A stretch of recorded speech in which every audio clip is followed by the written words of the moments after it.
নমস্কার বন্ধুরা। এখন রাজ্য জুড়ে লেগে রয়েছে একের পর এক নিম্নচাপ। এর ফলে রাজ্যের বিভিন্ন এলাকাতে নদীর জল বেড়েছে অস্বাভাবিক হারে। এর ফলে ডিবিসি জল ছাড়ছে হাজার হাজার কিউসেক করে, আর তার ধাক্কায় ডুবে যাচ্ছে একের পর এক গ্রাম, রাস্তা ও চাষের জমি।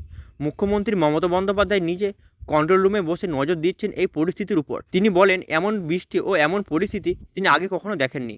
এবছর জুলাই মাস শুরু থেকেই দক্ষিণবঙ্গ জুড়ে শুরু হয়েছে অস্বাভাবিক পরিমাণে বৃষ্টি।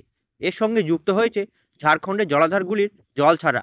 আর এর জেরেই দুই মেদিনীপুর, ঝাড়গ্রাম, হুগলি ও পূর্ব বর্ধমান সব মিলিয়ে বাংলার কয়েক লাখ মানুষ রয়েছে ঝুঁকির মুখে। কিন্তু প্রশ্ন হচ্ছে, ডিবিসি জল ছাড়া কেন এত বড় আতঙ্কের কারণ?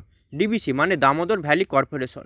ঝাড়খণ্ডের মাইথন পঞ্চায়েত এবং দুর্গাপুর ব্যারেজ থেকে রাজ্যকে না জানিয়ে প্রতিদিন জল ছাড়ছে 10,000 কিউসেক করে। রাজ্যের সেচমন্ত্রী মানস ভূঁইয়া বলছেন, আমরা একদিকে প্রকৃতি, অন্যদিকে ডিবিসির বেহিসাবি জল ছাড়া চাপে পড়ে স্যান্ডউইচ হয়ে যাচ্ছি। গত বছরে যেখানে জুন মাসে মেদিনীপুরে বৃষ্টি হয়েছিল 587.6 মিলিমিটার, সেখানে এবার তা প্রায় দ্বিগুণ, 1,126 মিলিমিটার। এর জেরে দুই মেদিনীপুর বিস্তীর্ণ অংশে এখন জল থই থই করছে।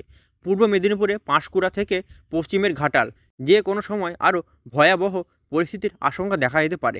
এছাড়া ঝাড়গ্রামের নদীগুলি জলস্তর বিপজ্জনক সীমার কাছাকাছি রয়েছে। আবার হুগলি চুঁচুড়া, বর্ধমানের কাটোয়া, এমনকি বীরভূমের জল ঢুকে যায় নিচু এলাকায়। প্রশাসনের পক্ষ থেকে অনেক জায়গায় ত্রাণ শিবির তৈরি করা হচ্ছে, তবে অনেক গ্রাম এখন যোগাযোগ বিচ্ছিন্ন। মুখ্যমন্ত্রী মমতা বন্দ্যোপাধ্যায় 24 ঘন্টা এই পরিস্থিতির ওপর নজর রাখছেন। সেচ মন্ত্রী মানস ভূঁইয়া জানিয়েছেন, আমরা প্রতিটি জেলায় আধিকারিকদের সতর্ক করছি পর্যাপ্ত পরিমাণ তিরপল, শুকনো খাবার ও ওষুধ সব মজুর রাখার জন্য। শনিবার পাঁশকুড়া বিডিও অফিসে এক জরুরি বৈঠকে জেলা প্রশাসনের সব আধিকারিকদের উপস্থিতিতে বন্যা প্রতিরোধ ও ত্রাণ বিতরণ পরিকল্পনা করা হয়েছে। এছাড়া কৃষকদের চরম ক্ষয়ক্ষতি হয়েছে। পাকা ধান বীজতলা ডুবে গেছে, বহু স্কুল কলেজ বন্ধ হয়েছে, ছাত্রছাত্রীদের পড়াশোনা মার খাচ্ছে, ছোট ব্যবসা, হকার ও মাছ বিক্রেতা সকলেই ক্ষতিগ্রস্ত হচ্ছে। ক্ষতিপূরণের প্রশাসন কীভাবে পাশে থাকবে সেই সিদ্ধান্ত দ্রুত না হলে ক্ষোভ আরও বাড়তে পারে। এটা শুধু সরকারের কাজ না, এটা আমাদের দায়িত্ব। যারা বন্যাপ্রবল এলাকায় নেই তারা সাহায্যের হাত বাড়াতে পারেন। পুরানো জামাকাপড়, শুকনো খাবার, ওষুধ অথবা মোবাইল পেমেন্টের মাধ্যমে অনুদান। নিকটবর্তী ত্রাণ কেন্দ্রে যোগাযোগ করুন অথবা স্থানীয় ক্লাব বা এনজিওর মাধ্যমে এগিয়ে আসুন। হাওয়া অফিস জানাচ্ছে, দক্ষিণবঙ্গের উপর এখন গভীর নিম্নচাপের প্রভাব। আগামী 48 ঘন্টায় 11টি জেলায় ভারী থেকে অতি ভারী বৃষ্টি হতে পারে, বিশেষ করে বাঁকুড়া, নদিয়া, বীরভূম, উত্তর ও দক্ষিণ পরগনা। নদীর জলস্তর বাড়ার পাশাপাশি ভূমিধসের সম্ভাবনাও উড়িয়ে দেওয়া যাচ্ছে না পাহাড়ি এলাকায়। আজকের এই কঠিন সময়ে দাঁড়িয়ে মানুষকে সাহায্য না করলে কেউ টিকতে পারবে না।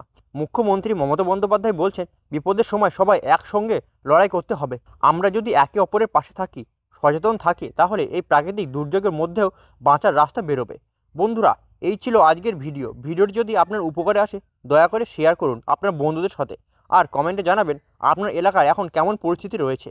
এরকম গুরুত্বপূর্ণ আপডেট পেতে আমাদের চ্যানেলটিকে সাবস্ক্রাইব করে পাশে থাকা বেল আইকনটি প্রেস করে দিন। দেখা হচ্ছে অন্য কোনো ভিডিওতে। ততক্ষণ সুস্থ থাকবেন, ভালো থাকবেন।